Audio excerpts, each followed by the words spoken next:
Hi, everyone. So thank you for joining us today for the seminar sessions here at the Centre for Fine Print Research at UE Bristol. So today we have presenting the Somewhere in Between collective. So Somewhere in Between is a dynamic collective of 5 recent graduates from the MA Printmaking course at Camberwell College of Arts, formed during the pandemic to continue to develop ideas creatively post-MA study. They are exploring how contemporary printmaking and photography meet within the liminal. Their practices explore the conversations between photography and printmaking and so exist somewhere in between. So I would like to welcome on stage the 5 members of the collective: Rosie Zielinski, Zoe Pritchard, Pippa Healy, Boglarka Elise Lavarga, and Tabby Cooper. So welcome. So I think, Tabby, are you going to do the presentation? Yeah, I will share. Shall I start sharing now? Brilliant. So I'm just going to turn off my mic and camera, and if the others on stage could do the same.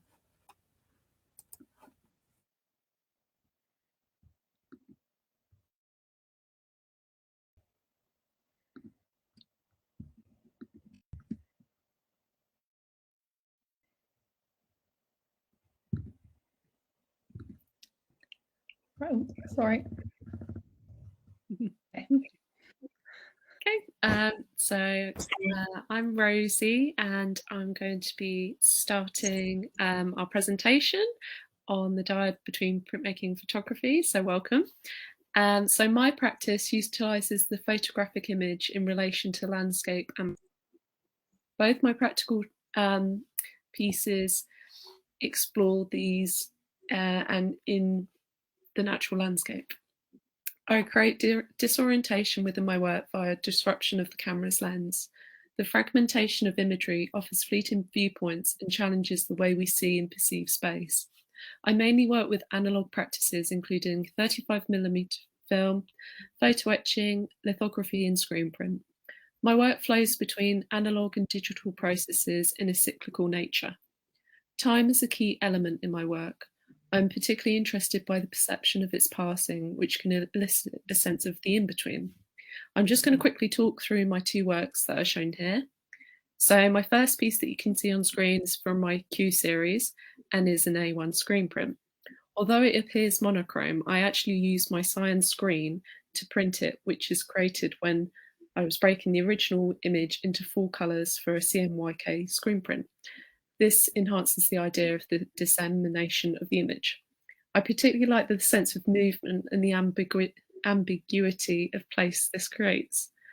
And also the combination of inside and outside, the idea of looking out and looking in, which I enhance via cropping my image to guide the viewer's focus. So my second image also originated from a film photograph taken at Kew Gardens at the start of 2020 in January. This piece is an A2 photo etching on Japanese shoji paper. I really enjoy the tangibility and materiality of this print because of the texture and grain created through the photo etching process, and also the delicate nature of the shoji paper it's printed on. So some artists who influenced my practice include Uta Barth, Tustadine, Ethan Tillmans, and Victoria Ahrens.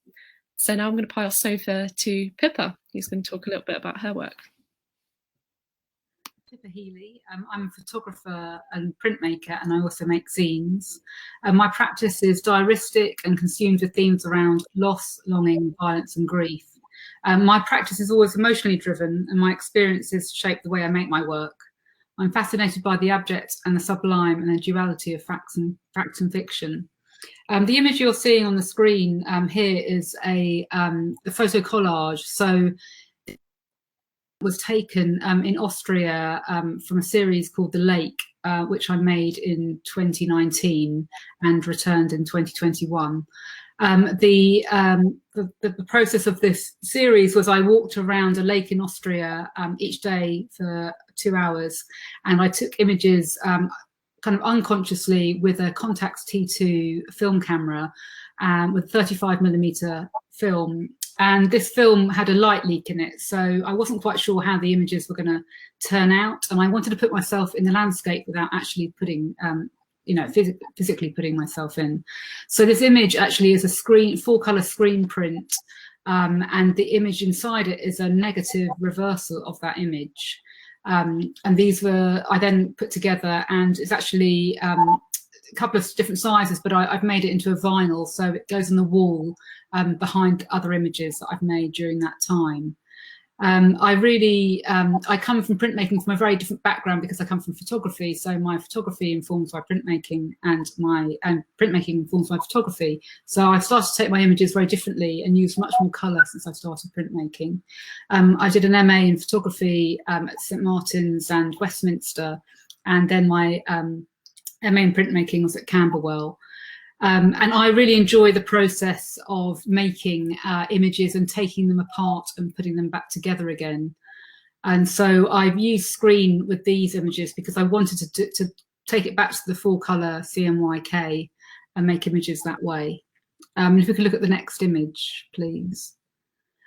This image is also from the same series, and it is a cyan photopolymer. So the image in the background is a photopolymer, which is A1, which is a large plate, and within it is an image of the lake, but a photograph. And I started with this series really playing with photography and printmaking together, and kind of seeing how they sat alongside each other. This image is actually being exhibited in Salon 21 at Photo Fusion in London until the end of August, and I hope to make a zine of it soon. And the series has been shown in lots of different ways, but not actually on the wall of a gallery, because unfortunately we lost our final year show. So it's been in print more than it has on the wall. And yeah, so I really enjoy using film cameras, my iPhone, digital cameras, and I use cameras for different reasons and in different kind of places. So there's always a reason behind why I'm using the different processes. Okay, so I can hand that on to yeah. So I'm Helen, and I want to read my artist statement to you first before I talk about the artworks in front of us. So my practice revolves around the idea of longing for the past, whilst being playfully aware that we live hand in hand with the internet. The work I make is created from places of craft, fiction, and colour. Together they amalgamate to form a state of flux. My work flits between the digital and the handmade, Photoshop, stop motion, GIFs, drawings, sculpture, and collage. A mishmash of craft and the internet come together to form an obscure reality from jellyfish to grids, artificial worlds of make-believe ingrained with a Ben-Day dot. The haptic and the digital mingle together with the adoration of felt-tip pen, from which an experience of curiosity is knitted together. Post-phenomenological and romantic ideas dance together, and their aftermath lingers within the paper of the prints. Nostalgia and childhood float throughout the work to create a narrative of playfulness, aided by the bolshy colours from childhood books you can't quite put your finger on. So with this print in front of you, it's called Blueprint of the Playground, and the process I use to create these prints, I normally create little sculptures, and then I use my iPhone in a very lo-fi way to take a photograph, and then I'll go into Photoshop and I'll start editing. So when I'm using Photoshop, I'm thinking about it as being almost a form of printmaking, because it uses layers in the same way you use layers in etching with different plates to create different colours and different shapes on top of one another. So that's what I'm thinking about when I'm creating an image within Photoshop. But also, because Photoshop is digital, it allows for so many more colour options. So my whole colour palette has expanded due to using Photoshop. So I go back and forth between the digital and the physical when making artwork. So I'll print it off, then I will draw into it, then scan it back in, then draw into it. So the work takes a few steps and processes to get there. And this sort of reflects on our everyday lives, being in the physical and digital. So all on our iPhones, texting, or if you need to order something online, you quickly order online. Or if you need to Google something to figure out how to fix the dishwasher, you do that. So it's kind of reflecting that in our everyday lives. But also with my work, I want to add a sense of the physical. So I do that by drawing, usually with HB pencil. And this kind of creates a sense of time and labour. And with a digital file, you don't get that sense of time and labour, because you look at it and you think automatically, oh, it's just appeared out of thin air, no time's gone towards it. But if you see a pencil line, you can't help but think someone's drawn that line, someone's actually made that. So I'm interested in that relationship between drawing and the digital image. I also print quite a lot on grids, because for me, grids act as an anchor for the digital image to latch onto and become physical. But also, grids also have this nostalgic quality of school maths books, which I think is quite interesting. Also, it's a different type of paper to print on. It's not the normal stereotypical paper we print on. And also, it has a haptic quality with the faint blue line of the grid. But I also print on other papers like Fabriano, and it's got a rough texture, but then there's digital prints that have a nice smooth texture. And I think this is quite an important thing to think about, because when you print that digital file, the characteristics change from that on the computer screen to when it's put onto paper, because the ink absorbs completely differently. So I'm going to talk about this artwork. So this artwork is called Goosebumps, and I want to talk about the idea of the paper becoming a sculpture. So it's just a digital print, and I've simply just cut out 2 lines, and then automatically it's become a 3D sculpture, and it becomes portable, and it's just popped up into thin air, but then with this artwork, there's a question of true and false, because I have sculptures, physical sculptures that are made out of mod rock of a similar size, and it's a question of what is real and what's not real, because this is a photograph, but yet it is a sculpture at the same time of a similar looking sculpture. So it's a question of how all this blurring's come along, but this sort of reflects the same idea, how digital files change when they're on our laptops, from a JPEG to a TIFF file, being in a Word document to being on a website. So it's all kind of reflecting on what's going on. So a couple of artists that I look at when I'm thinking about printmaking photography are Laura Owen, Seth Price, and Rachel Hughes. So yeah, that's a little bit about my work, and I'll pass on to Zoe now, I think.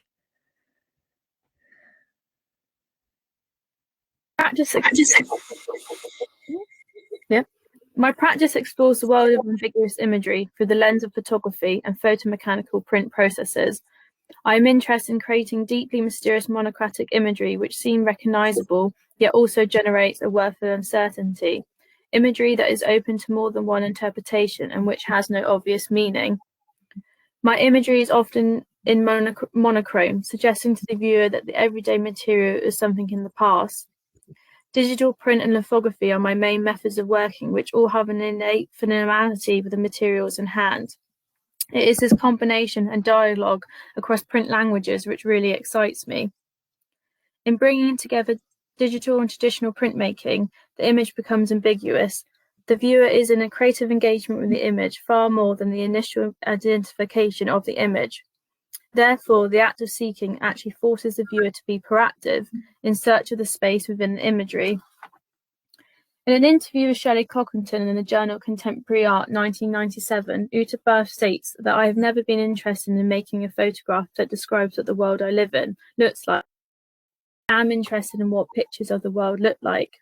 Like Barth, I use found imagery alongside my own photographs that are often taken out of spaces of night, which are often blurry and out of focus, in efforts to reinscribe the relationship between vision and the world. Blowing up these images and exposing the grain, I want the viewer to take their time and become aware of their gaze and the idea of looking. Uta Barth, in conversation with Rosie Oliviers, discovers how she keeps trying to find ways to shift the viewer's attention away from the object that they are looking at and toward their own perceptual process in relation to that object.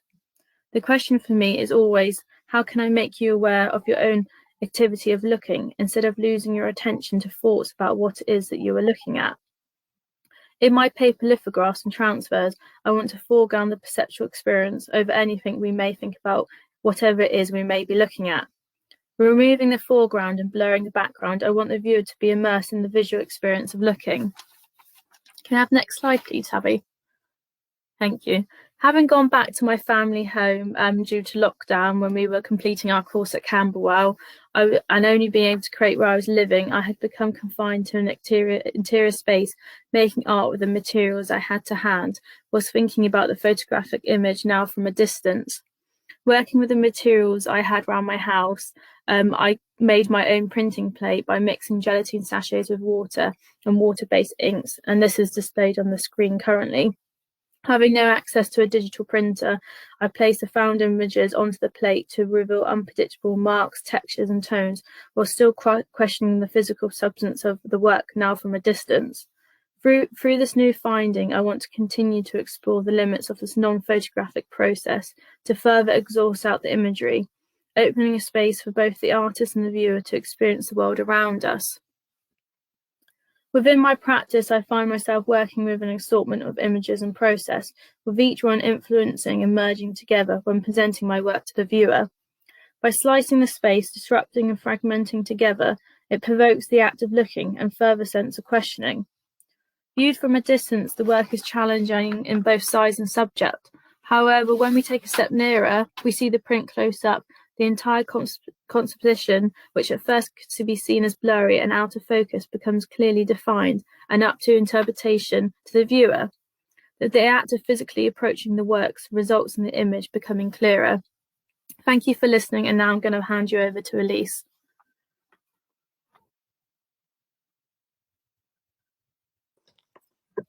Hi there. My name is Boglarka Alice Varga, and I am going to start to talk a little bit about my subject matter, and then I will talk about the images shown here and how I create my work. So for the past 5 years, while I was elaborating in the subject of motherhood and its complexity, within this mainly focusing on identity and privacy and the separation and belonging, my primary artistic tool was and is the camera. I take photographs as well as I collect them. I collect my old family photographs. I bring them back here to London. I go to flea markets. I collect them online. I just screenshot or download them. I really love images, and I do this in order to record and document time, because I think it's a very interesting way of recording my present time as well as others. My snapshots often follow motifs and repetitions, reflecting the everyday and the overlooked rituals of a family life. I look at them as an alternative family album, and you will see why I put accent on alternative, because family album is something what you create and you put the best images in it, something very a celebration, a Christmas, a birthday. But my images, what I take are more about the mountain and just very simple everyday family life. As I incorporate more consciousness also into my practice, during this past 1 year, I have been only using expired films for my analog photographs. I use 35mm as well as Polaroid cameras. And I have been also researching alternative photographic processes. And following this journey, I realized how the possibility of accident somehow put an accent on my work and on the photographs, and I welcome this sort of idea of accident. My analog and digital images are the point of the departure of my artworks in various printmaking techniques. I do transfer direct transfer image on copper or on steel, and then I etch them. I do screen prints, full color separation screen prints. I do lithography, stone lithography. So I'm not engaged into one printmaking process. I like to see where I can question these images. In this sense, the photograph becomes the material I work with, and it takes different shapes, colors, and sizes. There is a book I really like. I am working now as a marketing coordinator at East London Printmakers. So sometimes I would just go in and just read the books, because it is the only way I could see books, because all libraries were closed in the past 1 year, basically. So there is the Mechanical Hand is a Porpoise Press book, and it says the possibility of prints facetize its mechanical distortions, and random mistakes of process, material, and technology create nervousness in the image, a delicate balance between control and chaos, either to be retained for its fragility and beauty or rejected and reworked. So I found fascinating how the different printmaking processes, or even a digital program, altered and glitched my images. So this is the first image, what you can see here, this black and white image. Through the deliberate changes of printing order and misregistration, the speed and the pressure of transfer are the features of a new memory, a new narrative of the initial photograph I have taken. The same book, it says that the prints become their own archivists. So the final image, if we can talk about the final image, it has its own memory. It just becomes a new image through printing them again. Dora Maurer, she's a Hungarian printmaker. Her series of action prints has been a great influence. Boglarka, sorry to interrupt you. I just want to check chat. Tabby, you've stopped presenting. Would you be able to present again so we can see Boglarka's work? Sorry, my screen saver just came on, I think, just because I hadn't. Sorry. Let me go back. Is it sharing now? Yeah, that's working now again. Thank you.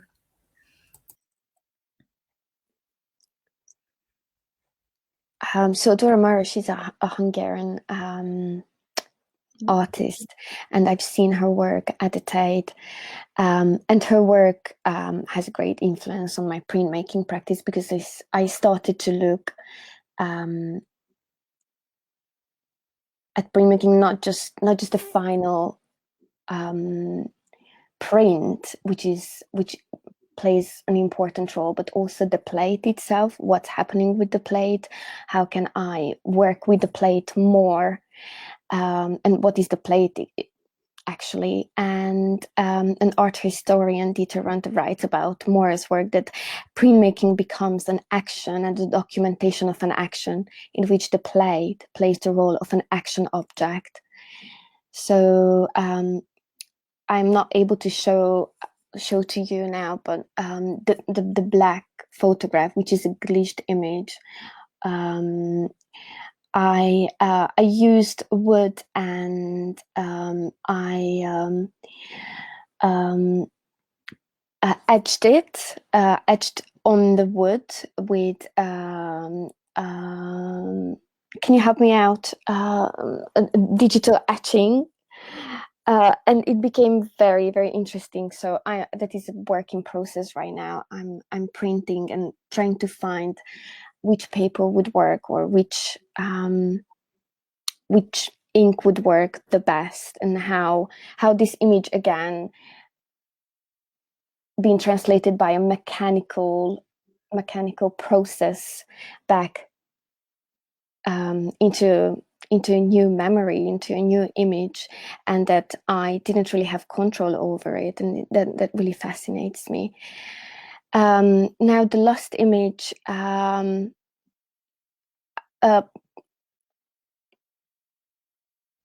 when I basically, this project came alive and it became my final project for my MA, and since then it's something I am working on, because lockdown and being a caretaker has sort of has been really limiting. So I recognize this limitation and this very fine line between these two identities of being a mother and being an artist, and also how this has been narrowed down by, you know, my house, and my, you know, workshop time being limited, you know, how long my child is at school, or if she can go out and play with my partner, and especially of the COVID-19 and lockdown. So therefore, I just started to incorporate these elements into my practice. And this is how this series of installation has taken shape. So I used what, you know, end of the day, I've been just too tired, and then the room was just filled with the toys of my daughter. So I started to use projectors. I had a few projectors, and I had a few old family negatives. And then, you know, I just started to play with light and see what's happening again with the image. How can I play with the image? How can I stop and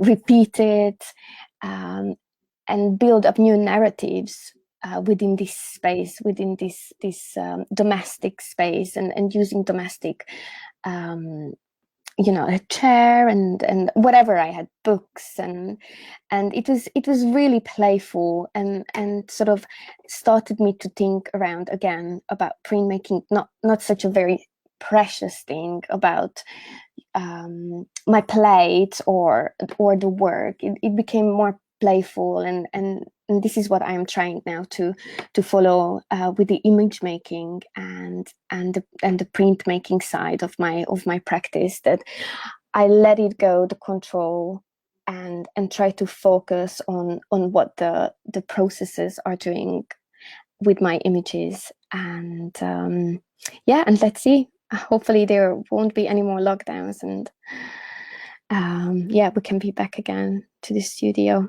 Well, thank you for listening, and I will stop my mic. Thanks so much. That was great. It's so nice to, it's so lovely to hear about your work and see the diversity and playfulness that has emerged, even within the restrictions of the lockdown. So we're going to do a little Q&A now. And I think we have some questions in the chat that I'm gonna ask, but I'm just gonna start with my own first. So I met Rosie online last year when I came across the Somewhere in Between zine that you developed over lockdown, and you had such an amazing response from so many artists to the open call, and it was really great to see graduates coming together and showing so much initiative and resilience in developing that collective remotely. And I was just wondering if you could talk a little bit about developing that zine and kind of the experience of working as printmakers more digitally, and maybe working a lot through social media as well. I think that the zine was such a great way for us to kind of carry on sharing our work, especially as we hadn't actually been able to meet in person. And we noticed that there wasn't a lot of opportunities for artists at the time to share their work because of obviously lockdowns, and galleries had been closed. So we thought it'd be quite a nice way to invite people to join as part of a zine. And we were actually quite overwhelmed by how many people were interested, and we put out the open call, and we got a lot of response from different countries as well. And brilliant artists, and I think it was a brilliant way for us to kind of come together and share our ideas and our work with a sort of wider community of printmakers and photographers and contemporary artists. So yeah, I think it was a really great way to share our work, and it's really nice to actually have a physical book as well. And we're actually hoping to do another edition with some of our limited edition prints. So that's in the works, and hopefully maybe it could become a yearly annual, as Pippa has. Pippa's got it there. It's brilliant. So yeah, we've been really overwhelmed, and hopefully we can carry this on. So yeah.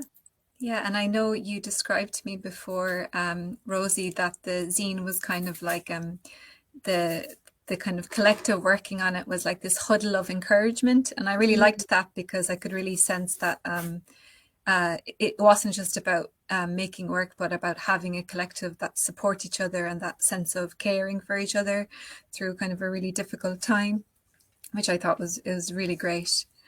And I'm just going to read out the first question here we have from Sarah. So she says, lockdown obviously affected your practices and made it difficult to print outside of the studio.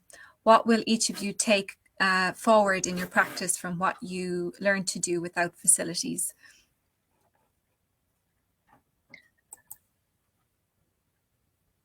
Yeah, I was going to say, for me, I'd never really used Collage before, so that was the kind of new thing during lockdown.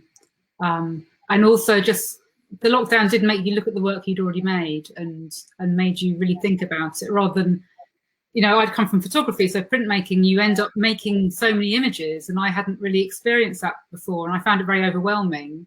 So actually to stop and look at what you've got and edit actually was a good thing, rather than having reams and reams of paper, thinking about why you're making a print and,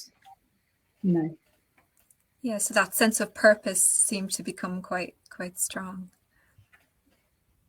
I would say for me, my practice took a whole new direction in lockdown. When I first came home, I was just home with my mum, and I had no access to my digital printer or anything like that. And all my work through BA to MA was all started off from digital printer. I was obsessed with using the photocopier in the library, and for me, I just thought, I have no idea which way my work's going to go.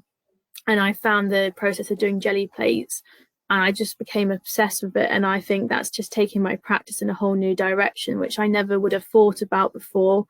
And now I've just been doing jelly plates, and I think it's definitely loosened me up a bit more with my making. It's made me not worry too much about what the end result's going to be. And I just think sometimes when you don't know what the end result's going to be, your work is more free and it's more experimental, and it takes you in new directions that you never would have considered. So for me, it completely altered my practice. And I think for me as well, it was a good way of seeing that when you do leave uni, you maybe don't have the facilities to printmaking like workshops. How are you going to continue that love for print? And it really taught me that you can print with anything you have in your house. And now I feel like I'm never going to go. Maybe I won't go back into the print studio. Maybe I'm just going to continue printing at home on my kitchen, because I've just found a new love for the process that I never had before. So I was at uni. That's great. And I think that kind of leads on to Sarah's next question, which is, if you had a chance to prepare now for lockdown, what would you take home for making work remotely? So would that be jelly plates, or what do you think? I would say take loads of ink, but also something that I struggled with personally is I really like working with found imagery and imagery from my surrounding environments, and I became really obsessed with finding like photocopy scraps in the library. So when like the light exposes, and I'd rummage through the bins and I would take them into Photoshop, and then I would blow them up to kind of expose the grain and make them more ambiguous. So I sort of struggled with not having everyone else's imagery that I would normally go out and find, and kind of I missed having that kind of play hunt almost to find what imagery am I going to find today at uni or on the street, and not being able to go out as much, and not being in that environment was a bit of a struggle for me. So I'd say if we went back into lockdown, I would go and find loads of cuttings of magazines and stuff to have to work with. I would definitely buy more paper, because right in the beginning, like, none of the like big, you know, where we would usually buy paper were not open. Didn't even know, and they didn't really deliver. Like, I am outside London, maybe in London you would be able, like, after a while Intaglio was open, you could go and maybe pick up a few things, but I was lacking I was lack of paper. So we had some very old, maybe, you know, like high school something or university aquarelle blocks. So I just flipped over and I used that as a paper, because I did this alternative process, like photography, and I created my own inks out of flowers and plants. So I didn't even have on what to try, because just cartridge paper was too thin. So I used this. So I wasn't able to actually create a lot of work, because in the beginning I just didn't have paper. That's yeah, you need to show a lot of kind of innovation with what you have at home, maybe using all post packets or something. We have another question from one Jean. So she asks, there is a commonality of the slice line collaged images or juxtaposition in all of your work. I wonder if you can expand upon this.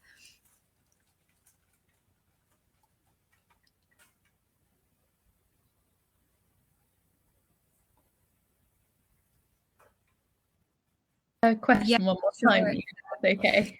So she says there is a commonality of the slice line or collaged images or juxtaposition in all of your work. So I wonder if you can expand upon this.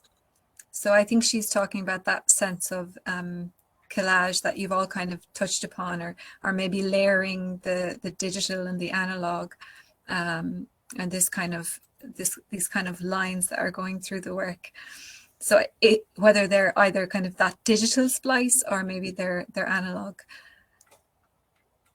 Yeah, I think for me that came from lockdown, actually.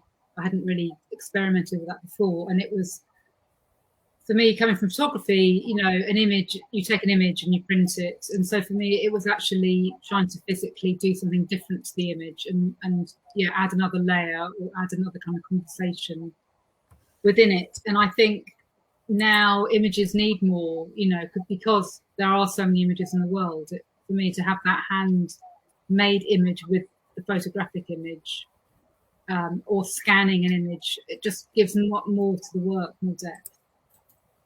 Yeah, and to add on to Pippa's point, that like adding another complexity to an image and almost creating something bigger for one's mind to explore, almost, because there's so many things to digest, and it just creates a new way to appreciate the image, almost, if that makes sense. Just, yeah, it becomes richer almost. I think as well, carrying on from Tabby's point, it sort of encourages the viewer to kind of take a step closer to the artwork.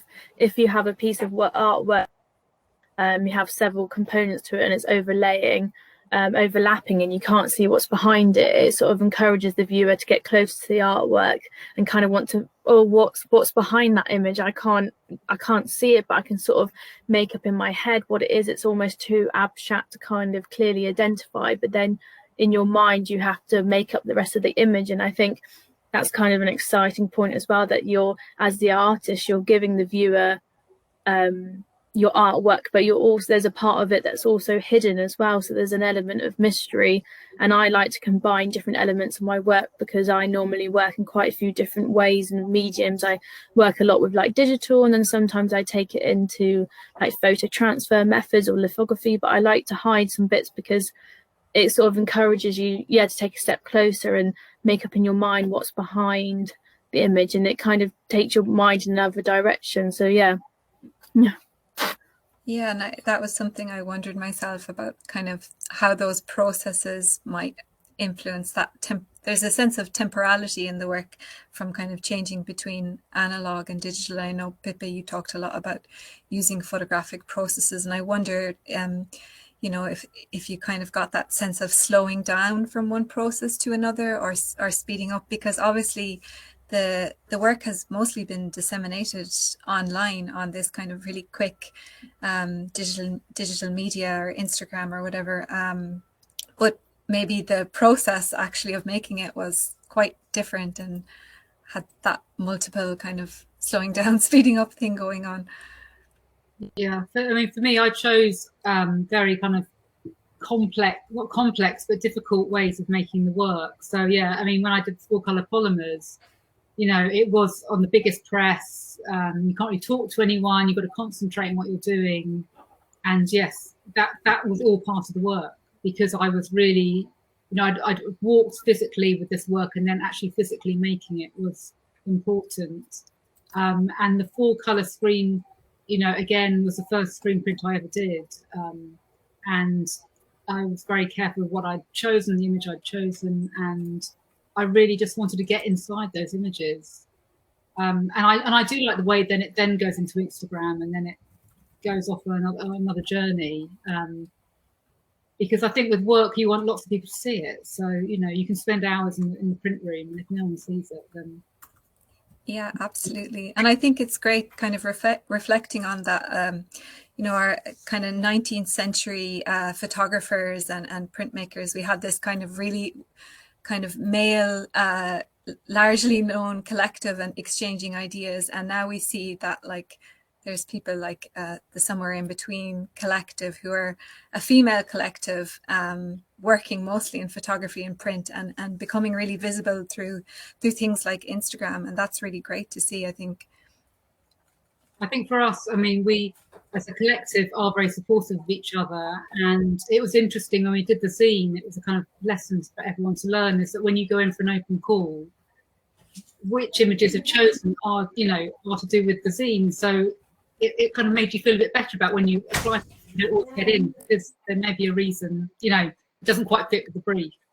But we, I think as a collective, also want to show lots of people's work and try and get rid of this hierarchy of, you know, winners and losers, and there's a place for everybody. Yeah. See through people's eyes, you know. So yeah, there's a real sense of you also facilitating people in kind of having that open call. So we have 2 final questions. So someone has asked, what inspired the name for the collective Somewhere in Between? And then to follow on from that, what are the benefits of forming a collective, and what are your plans as a collective for the future?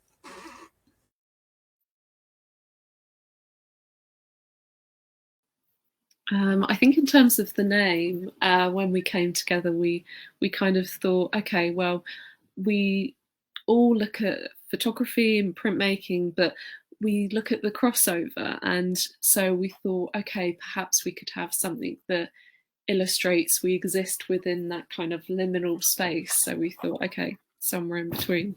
So it's still quite ambiguous, and I think it's quite intriguing. And there's been a couple of books that we found that have related to Somewhere in Between, and papers and things like that. So yeah, it's kind of just trying to illustrate that all of our practices exist in that liminal space, I suppose, between photography and print.